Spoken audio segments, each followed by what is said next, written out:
Told myself it was ordinary. 2 nights. My parents had insisted, almost offended that I'd hesitated.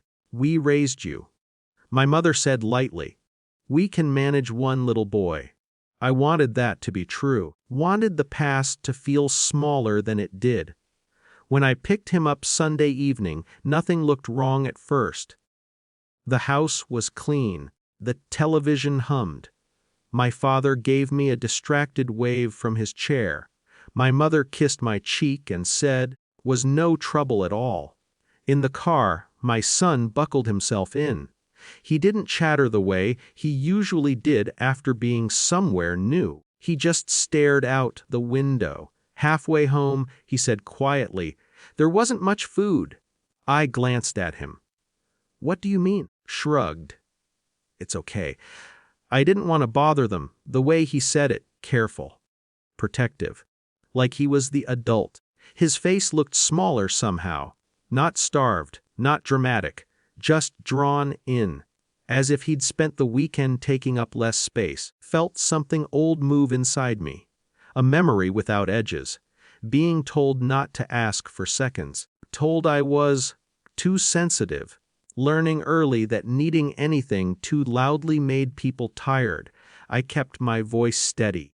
"You can always bother people when you're hungry."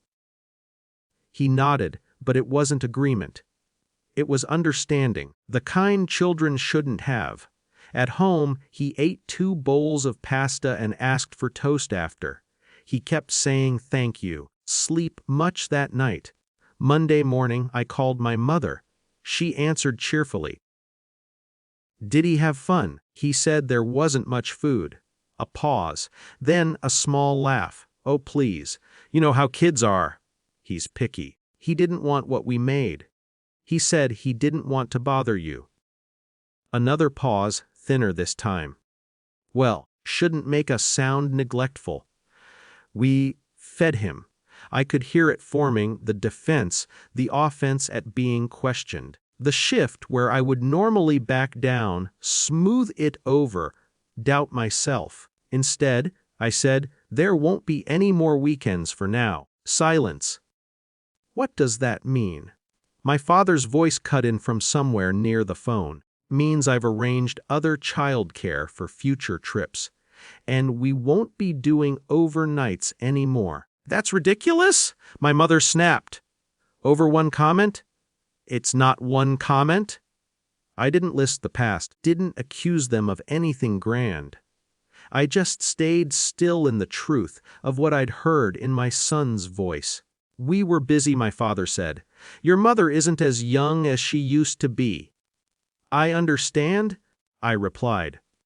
"That's why this is simpler." Expected anger. They expected a fight they could win by being louder, older, more wounded. Instead, they got logistics. "I've already canceled the summer week," I added. "The deposit's non-refundable." "You what?" "We'll visit for dinner sometimes." Twice supervised. "Shorter! You're punishing us," my mother said, her voice trembling now, not with remorse but with outrage. "No," I said, adjusting. The call ended without resolution, no apology, no breakthrough. That evening, my father sent a long message about overreacting. My mother sent nothing, but the plans were already changed. The childcare confirmed. Expectations reset. There was nothing left to negotiate. The next weekend, my son and I stayed home. We cooked together. He stood on a chair beside the stove, serious about stirring. I let him taste the sauce before it was finished. "More salt?" I asked, considered it like a chef. Little. When we sat down to eat, he didn't rush. He didn't ask permission before taking more. He didn't say thank you in that careful way. He just ate. Later, he asked if he could have cereal before bed. "You don't have to ask like that," I told him gently. "Like what?" "Like you're not sure." He looked confused. Then he shrugged and poured himself a small bowl anyway. My parents called again the following week. Their tone had shifted, less certain, more formal. Invitations phrased as requests, not assumptions. Power didn't change hands in a dramatic scene. No one cried. No one confessed. But something fundamental moved. I stopped trying to prove they hadn't hurt me. Stopped trying to earn gentleness from people who rationed it.